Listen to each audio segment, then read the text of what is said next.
평생 낡은 세탁소에서 묵묵히 일해온 할머니가 있었습니다. 사람들은 그녀를 그저 평범한 동네 아줌마로만 봤죠. 하지만 누구도 몰랐습니다.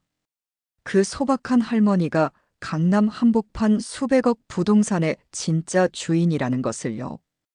어느 날 아들이 데려온 여자친구가 할머니를 보고 충격적인 말을 합니다. 시어머니 될 사람이 세탁소 아줌마라니. 정말 쪽팔려. 그 순간 할머니는 결심했습니다. 이 사람들이 진짜 어떤 사람들인지 똑똑히 보여주겠다고 말이죠. 상견례에서 모욕을 당하고 가난하다며 무시당한 할머니. 하지만 그들이 운영하는 고급 레스토랑의 건물 주인이 바로 자신이라는 걸 알게 된 순간, 과연 할머니는 어떤 선택을 했을까요? 돈으로 사람을 판단하던 이들에게 어떤 일이 벌어졌을까요? 그리고 진정한 가족의 의미를 깨달게 해준 특별한 만남까지. 끝까지 보시면 여러분도 깊은 감동을 받으실 겁니다. 지금 바로 시작합니다. 세탁소 아줌마의 반전 인생. 저는 박영이라고 합니다. 올해 67살이고 서울 강남에서 40년째 작은 세탁소를 운영하고 있습니다. 그날은 제 아들 민수가 여자친구를 처음 데려오는 날이었어요. 민수는 35살인데 아직 결혼을 하지 않아서 저도 많이 걱정하고 있었거든요. 엄마, 이번엔 정말 좋은 사람이에요. 꼭 결혼하고 싶어요. 민수가 그렇게 말할 때 얼마나 기뻤는지 몰라요. 세탁소 문이 열리면서 민수와 함께 들어온 여자를 처음 봤을 때 저는 깜짝 놀랐습니다. 키도 크고 옷차림도 정말 세련됐어요. 명품 가방을 들고 있었고 하이힐 소리가 세탁소 바닥에 딱딱 울렸죠. 어머님, 안녕하세요. 저는 이지연이라고 합니다. 정중하게 인사는 했지만 지연 씨의 눈빛이 어딘가 어색했어요. 제 평범한 앞치마 차림과 40년 된 낡은 세탁기들을 힐끗힐끗 보더라고요. 어서 와요, 지연 씨. 민수가 얘기 많이 했어요. 저는 반갑게 인사했지만 지연 씨의 표정은 점점 굳어지는 것 같았습니다. 어머님께서는 이 일을 언제부터 하셨어요? 40년 정도 됐죠. 민수 아빠랑 결혼하고 나서 쭉요. 아, 그렇게 오래. 힘드시겠어요? 지연 씨의 목소리에는 동정의 기색이 가득했어요. 마치 제가 불쌍한 사람이라도 되는 것처럼 말이죠. 어머님께서는 언제까지 이런 일을 하실 건가요? 요즘 실버타운도 좋은 곳이 많은데요. 정부에서 지원하는 프로그램도 있고요. 순간 저는 말문이 막혔습니다. 첫 만남에서 이런 말을 한다고요? 민수는 당황한 표정으로 지연 씨를 말렸어요. 지연아, 그런 말은. 아니야, 현실적으로 생각해야지. 어머님 연세도 있으시고. 저는 그때 알았어요. 이 여자가 저를 어떻게 보고 있는지를요. 그냥 늙고 가난한 세탁소 아줌마로 보고 있다는 걸요. 하지만 저는 참았습니다. 아들이 좋아하는 사람이니까요. 그날 밤 지연 씨가 돌아간 후 저는 혼자 세탁소에 앉아서 생각에 잠겼어요. 40년 전 이야기가 주마등처럼 스쳐 지나갔습니다. 1983년 저는 27살의 신부였어요. 민수 아빠와 결혼한 지 얼마 안 됐을 때였죠. 남편은 작은 사업을 하고 있었는데 어느 날 갑자기 사업이 망했어요. 보증을 잘못 써서 빚만 2억이 넘게 생겼죠. 영희야, 미안해. 이제 어떻게 하지? 남편이 무너져 내리는 모습을 보면서 저는 결심했어요. 제가 나서야겠다고요. 작은 세탁소 하나를 얻는데 필요한 돈을 빌려서 시작했습니다. 새벽 4시에 일어나서 밤 10시까지 일했어요. 손은 늘 빨갛게 부어 있었고 허리는 끊어질 것 같았죠. 하지만 저는 포기하지 않았어요. 매달 조금씩이라도 돈을 모았고 그 돈으로 하나씩 부동산을 샀습니다. 그때만 해도 강남이 지금처럼 비싸지 않았거든요. 여보, 이 땅 사자. 나중에 개발될 것 같아. 남편은 반대했어요. 무슨 돈으로? 그냥 적금이나 하자. 하지만 저는 직감이 있었어요. 첫 번째로 산 땅은 지금의 역삼동이었어요. 당시에는 논밭이 많았죠. 평당 30만 원에 샀는데 지금은 평당 3천만 원이 넘어요. 두 번째는 강남역 근처였고 세 번째는 신사동이었습니다. 세탁소에서 번 돈을 한 푼도 허투루 쓰지 않고 모두 부동산에 투자했어요. 사람들은 저를 미쳤다고 했어요. 세탁소 하는 사람이 무슨 부동산 투자야. 하지만 저는 믿었어요. 이곳이 언젠가는 크게 발전할 거라고요. 그리고 제 예상은 맞았습니다. 1988년 올림픽을 기점으로 강남이 급격히 발전하기 시작했어요. 제가 헐값에 산 땅들이 하나둘씩 금값이 되어갔죠. 지금 저는 강남 일대의 건물 5채와 토지 3필지를 소유하고 있어요. 시가총액으로 따지면 500억은 넘을 거예요. 하지만 여전히 저는 이 작은 세탁소를 지키고 있습니다. 왜냐하면 이곳이 제 인생의 시작점이거든요. 이곳에서 배운 성실함과 근면함이 저를 지금의 자리까지 올려준 거예요. 지연 씨와 민수가 몇 번 더 만난 후 어느 날 저녁에 다시 세탁소에 왔어요. 저는 뒤쪽 정리를 하고 있었는데 민수가 급하게 전화를 받으러 밖으로 나갔어요. 그때 지연 씨가 친구에게 전화를 걸더라고요. 목소리가 세탁소 안까지 들렸어요. 응, 나야. 민수 엄마 봤어. 어때? 괜찮아? 아니, 완전 실망이야. 시어머니 될 사람이 세탁소 아줌마라고. 헐, 진짜. 어떻게 생겼는데? 그냥 평범한 동네 아줌마야. 옷도 낡고 완전 촌스러워. 저는 그 순간 가슴이 철렁 내려앉았어요. 하지만 더 충격적인 말들이 이어졌습니다. 진짜 쪽팔려. 결혼식 때 친구들한테 뭐라고 소개하지? 그럼 결혼 안 할 거야? 민수는 좋은데 집안이 너무 별로야. 세탁소 운영으로 얼마나 벌겠어? 우리 집이랑 격차가 너무나. 저는 그 자리에서 움직일 수가 없었어요. 40년 동안 정직하게 살아온 제 인생이 그렇게 평가받는다니요. 내가 좀 더 생각해 볼게. 민수는 좋은데 가족들이 문제야. 그래, 신중하게 생각해. 내가 너무 손해보는 거 아닌가 싶어. 전화가 끝나고 민수가 들어왔을 때 저는 아무 일 없었다는 듯이 행동했어요. 하지만 마음속으로는 결심했습니다. 이 여자가 정말 어떤 사람인지 확인해 보겠다고요. 지연 씨, 부모님은 무슨 일 하세요? 아버지가 강남에서 레스토랑 운영하세요. 꽤 유명한 곳이에요. 어디예요? 청담동에 있는 라 벨라 비타라는 이탈리안 레스토랑이에요. 저는 그 순간 기억했어요. 그 건물이 제 소유라는 걸요. 3년 전에 매입한 청담동 상가 건물이었어요. 아, 거기 아는 곳이네요. 정말요? 가보셨어요? 아니요. 그냥 지나가다가 본 것 같아서요. 저는 미소를 지었지만 마음속으로는 계획을 세우고 있었어요. 내일 당장 그 레스토랑에 가보겠다고요. 다음 날 저는 평소와 다르게 옷을 차려입고 청담동으로 향했어요. 라 벨라비타 레스토랑은 제가 소유한 건물 1층에 있었습니다.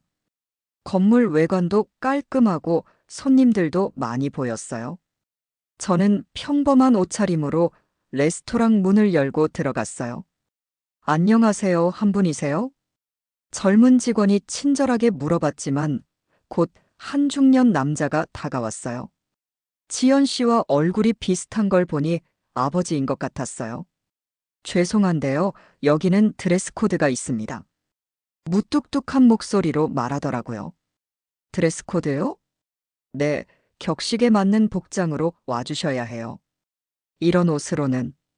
저는 제 옷차림을 내려다봤어요. 평범한 블라우스에 검은색 바지, 편한 신발이었죠. 특별히 이상한 건 없었는데요. 아, 그럼 어떻게 입고 와야 하나요? 최소한 재킷 정도는 입으셔야죠. 여기는 고급 레스토랑이거든요. 그의 목소리에는 노골적인 무시가 담겨 있었어요. 그럼 오늘은 안 되겠네요. 네, 다음에 제대로 차려입고 오세요. 저는 아무 말 없이 나왔지만 마음속으로는 분노가 끓어올랐어요. 손님을 이렇게 대하다니요. 더군다나 제가 그 건물의 진짜 주인인데 말이에요. 집으로 돌아와서 저는 관리사무소에 전화했어요. 여보세요. 청담동 상가 건물 임대 현황 좀 확인해 주세요. 네, 사장님. 1층 라 벨라 비타 레스토랑 말씀이시죠? 맞아요. 임대료는 잘 나오고 있나요? 네. 월 800만 원씩 정기적으로 입금되고 있습니다. 800만 원이면 꽤 비싼 임대료였어요. 그 돈으로 그렇게 거들먹거리면서 손님을 무시하다니요. 계약서 한번 검토해보고 계약 조건도 다시 확인해 주세요. 알겠습니다, 사장님. 저는 그날 밤 계약서를 자세히 읽어봤어요. 임대차 계약에는 건물주가 필요시 계약을 해지할 수 있다는 조항이 있었어요.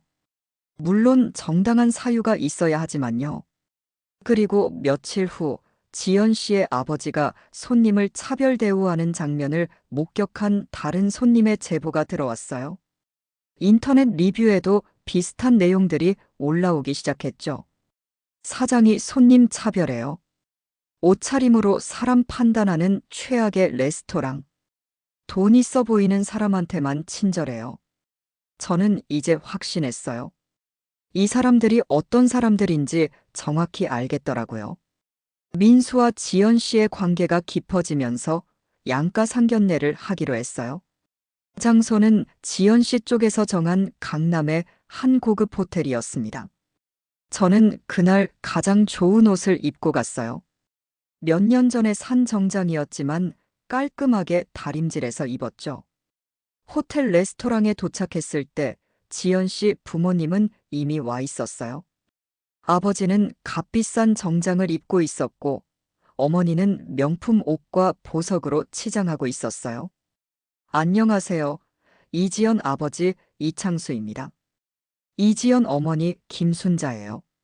정중하게 인사는 했지만 저를 보는 눈빛이 영 불편했어요. 어머님은 평소에 무슨 일 하세요? 세탁소 운영하고 있어요. 아, 세탁소. 순자 씨의 표정이 순간 굳어졌어요. 그럼 수입은 어느 정도 되세요? 요즘 세탁소 장사가 힘들다던데. 창수 씨가 직설적으로 물어봤어요. 그럭저럭 생활할 정도는 돼요. 아들 결혼 준비는 어떻게 하실 건가요? 요즘 결혼식도 비싸고 신혼집도 마련해야 하고. 저는 그들의 의도를 알 수 있었어요. 제가 경제적으로 부담이 될 거라고 생각하는 거였죠. 우리 딸이 좋은 회사 다니고 있어서요. 솔직히 말하면 조건상으로는 우리 딸이 좀 손해보는 거죠. 순자 씨가 노골적으로 말했어요. 그게 무슨 말씀이세요? 아니, 세탁소 운영으로 결혼 비용을 어떻게 지원하실 건지 궁금해서요. 우리는 딸 뒷바라지 하느라 많이 투자했거든요. 창수 씨도 거들었어요. 대학 등록금부터 시작해서 유학 비용까지. 지연이가 지금 대기업 과장까지 된 게 우리 덕분이에요. 우리 딸이 생활 수준을 너무 낮춰야 하는 것 아닌지 걱정이에요. 순자 씨의 말에 저는 더 이상 참을 수 없었어요. 하지만 그때 민수가 나섰어요. 어머님들, 그런 식으로 말씀하시면 안 되죠. 우리 어머니가 얼마나 힘들게 저를 키우셨는데요. 민수 씨, 현실을 직시하세요. 결혼은 사랑만으로 되는 게 아니에요. 창수 씨가 냉정하게 말했어요. 저는 그 자리에서 모든 걸 참았어요. 하지만 마음속으로는 결심했습니다. 이 사람들에게 제대로 보여주겠다고요. 상견례가 끝난 후 며칠 뒤 저는 창수 씨에게 연락했어요. 안녕하세요, 박영희입니다. 시간 되실 때 한번 뵙고 싶어요. 무슨 일이세요? 중요한 이야기가 있어서요. 레스토랑으로 갈게요. 저는 정식으로 차려입고 라 벨라 비타에 갔어요. 이번에는 관리사무소 직원과 변호사를 동반했어요. 창수 씨는 저를 보고 당황한 표정을 지었어요. 어머님, 무슨 일로 오셨어요? 중요한 말씀 드릴 게 있어서요. 저는 가방에서 서류를 꺼냈어요. 건물 등기부등본과 임대차 계약서였죠. 이게 뭔가요? 이 건물의 소유권 증명서예요. 창수 씨의 얼굴이 점점 창백해졌어요. 그리고 이건 임대차 계약서고요. 보시면 아시겠지만 임대인이 박영희로 되어 있어요. 설마. 네, 맞습니다. 이 건물 주인이 저예요. 창수 씨는 말을 잃었어요. 순자 씨도 옆에서 어쩔 줄 몰라 했고요. 그동안 월 800만 원씩 임대료 잘 받고 있었어요. 감사했죠. 저는 차분하게 말을 이었어요. 어머님, 그럼 왜 진작 말씀을? 왜 말했어야 할까요? 사람의 진짜 모습을 보고 싶었거든요. 저는 계약서를 가리키며 말했어요. 계약서 조항을 보시면 아시겠지만 건물주가 필요하다고 판단할 때는 계약 해지가 가능합니다. 그게 무슨 말씀이세요? 앞으로 이 건물을 다른 용도로 사용할 예정이에요. 계약 해지 통보서도 준비했습니다. 변호사가 공식 문서를 건넸어요. 창수 씨는 떨리는 손으로 문서를 받아들었죠. 어머님, 오해가 있으신 것 같은데. 오해가 아니에요. 상견례에서 하신 말씀들 다 기억하고 있어요. 그리고 제가 처음 여기 왔을 때 어떻게 대하셨는지도요. 순자 씨가 급하게 나섰어요. 어머님, 저희가 너무 경솔했어요. 사과드릴게요. 사과는 필요 없어요. 이미 늦었으니까요. 저는 자리에서 일어났어요. 앞으로 3개월 안에 이곳을 비워주시기 바랍니다. 법적 절차는 모두 완료했어요. 그렇게 저는 레스토랑을 나왔어요. 뒤에서 창수 씨와 순자 씨가 부르는 소리가 들렸지만 돌아보지 않았어요. 그날 저녁 민수가 세탁소로 찾아왔어요. 얼굴이 창백했고 눈이 빨갛게 부어 있었어요. 엄마, 지연이 부모님이 무슨 일인지 알았어요. 그래. 지연이가 엄마한테 사과하고 싶다고 해요. 정말 미안하다고. 저는 세탁물을 개면서 대답했어요. 사과는 필요 없어. 엄마, 그래도 한 번만 기회를. 민수야, 엄마한테 정직하게 대답해봐. 지연 씨가 엄마를 진심으로 존중한 적이 있었니? 민수는 대답하지 못했어요. 첫 만남부터 엄마를 불쌍한 사람으로 봤잖아. 실버타운 이야기까지 꺼내면서. 그건. 그리고 친구한테 전화해서 뭐라고 했는지도 다 들었어. 민수의 얼굴이 더욱 굳어졌어요. 엄마가 세탁소 아줌마라서 쪽팔린다고 했지. 결혼식 때 친구들한테 뭐라고 소개할지 고민된다고도 하고. 엄마, 그런 말을 했다고요? 응, 다 들었어. 그리고 상견례에서 지연 씨 부모님이 어떻게 했는지도 봤고. 저는 세탁물을 내려놓고 민수를 바라봤어요. 민수야, 사람의 가치는 돈이 아니라 마음에서 나오는 거야. 엄마가 돈이 많다는 걸 알았으니까 이제 태도가 바뀌었다고 해서 그게 진심일까? 하지만 엄마. 아니야. 엄마는 이미 결정했어. 저런 사람들과는 가족이 될 수 없어. 민수는 한참을 가만히 있다가 물었어요. 그럼 저는 어떻게 해야 해요? 내가 정말 지연 씨를 사랑한다면 그 사람이 엄마를 어떻게 봤는지 다시 생각해봐. 그리고 앞으로도 그런 식으로 생각할 사람인지도. 며칠 후 민수가 다시 왔어요. 엄마, 지연이랑 헤어지기로 했어요. 그래. 괜찮니? 네. 엄마 말씀이 맞았어요. 지연이가 엄마를 진심으로 존중했다면 그런 말들을 할 수 없었겠죠. 저는 민수를 꼭 안아줬어요. 고생했어, 아들아. 창수 씨네 레스토랑이 문을 닫은 후 저는 새로운 세입자를 찾기 시작했어요. 여러 업체에서 연락이 왔지만 저는 신중하게 선택했습니다. 그러던 중 젊은 부부가 찾아왔어요. 남편은 30살 정도, 아내는 28살 정도로 보였어요. 안녕하세요, 김태호라고 합니다. 아내 박미영이고요. 반갑습니다. 어떤 업종을 생각하고 계세요? 한식당을 하려고 해요. 서민적인 가격으로 정성껏 만든 음식을 팔고 싶어서요. 태호 씨의 눈이 반짝였어요. 요리 경력은 어떻게 되세요?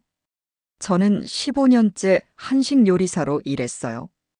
고급 레스토랑에서도 일했지만 이제는 제 가게를 갖고 싶어서요. 미영 씨가 덧붙였어요. 사실 자본금이 많지 않아서 임대료가 부담스럽긴 해요. 하지만 정말 열심히 할 자신은 있어요. 저는 이 부부의 진정성이 느껴졌어요. 돈보다는 꿈을 위해 도전하는 모습이 예쁘더라고요. 임대료는 얼마 정도 생각하고 계세요? 월 400만 원 정도면 감당할 수 있을 것 같아요. 시세보다 훨씬 낮은 금액이었어요. 하지만 저는 결정했습니다. 좋아요. 그 금액으로 계약하죠. 정말요. 감사합니다. 태호 씨와 미영 씨는 정말 기뻐했어요. 대신 조건이 하나 있어요. 정직하게 장사하셔야 해요. 손님을 차별하거나 불친절하게 대하면 안 돼요. 물론입니다. 모든 손님을 가족처럼 대하겠어요. 한 달 후 미영이네 한식당이 오픈했어요. 저도 첫날 손님으로 갔는데 정말 맛있었어요. 가격도 저렴하고 양도 푸짐했죠. 사장님, 음식 맛있어요. 감사합니다. 어머님께서 저희를 믿어주셔서 이런 기회를 얻었어요. 미영 씨가 정말 고마워하더라고요. 그리고 놀라운 일이 일어났어요. 입소문이 나면서 손님들이 줄을 서기 시작한 거예요. 특히 직장인들과 어르신들이 많이 찾았어요. 여기 진짜 맛있어요. 집밥 같아요. 사장님도 친절하고 가격도 착해요. 저는 정말 뿌듯했어요. 정직하게 사는 사람들이 보상받는 모습을 보니까요. 지연 씨와 헤어진 지 2년이 지났어요. 민수는 그동안 연애를 하지 않았는데 어느 날 갑자기 말했어요. 엄마, 소개받을 사람이 있어요. 그래. 어떤 사람인데? 초등학교 선생님이에요. 이름은 정수진이고 30살이에요. 저는 조심스럽게 물었어요. 어떻게 만났니? 회사 동료가 소개해줬어요. 정말 좋은 사람이라고 하더라고요. 며칠 후 민수가 수진 씨를 데려왔어요. 지연 씨와는 전혀 다른 느낌이었어요. 수진 씨는 화장도 진하지 않았고 옷차림도 단정했어요. 안녕하세요, 정수진입니다. 정중하게 인사하는 모습이 참 예뻤어요. 어서 와요, 수진 씨. 민수가 얘기 많이 했어요. 어머님께서 세탁소 운영하신다고 들었어요. 정말 존경스러워요. 저는 깜짝 놀랐어요. 첫마디가 존경스럽다니요. 존경스럽다니 그냥 생계를 위해서 하는 일인데요. 아니에요. 40년 동안 한 가지 일을 꾸준히 하신다는 게 쉬운 일이 아니에요. 저희 반 아이들에게도 이런 이야기를 들려주고 싶어요. 수진 씨의 말에 진정성이 느껴졌어요. 혹시 제가 도와드릴 일 있으면 말씀해 주세요. 선생님, 일 끝나면 시간 있거든요. 아니야, 괜찮아. 혼자 하는 게 편해서. 그래도 가족이 되면 서로 도와야죠.